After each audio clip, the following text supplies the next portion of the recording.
এই বন্ধুরা জমিদার বাড়ির ভিতরের অবস্থা দেখেন। এ হলো মহেশপুরের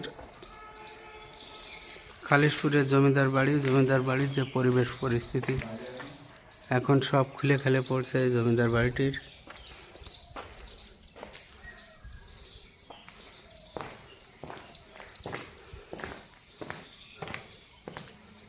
এই যে জমিদার বাড়ি দেখেন বন্ধুরা।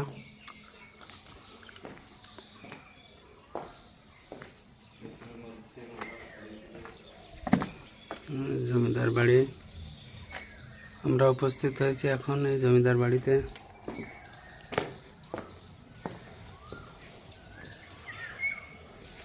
এক একটা পিলার, কত সুন্দর বাড়ি, পাশে নদী। কি নদী? কি নদী? যে কপোতাক্ষ নদীর পাশে এই মহেশপুরের খালিশপুরের জমিদার বাড়ি। যে অনেক বড় আম বাগান। জমিদার বাড়ির প্রায় 150 একর জমি এই জমিদার বাড়িতে। দেখেন বন্ধুরা।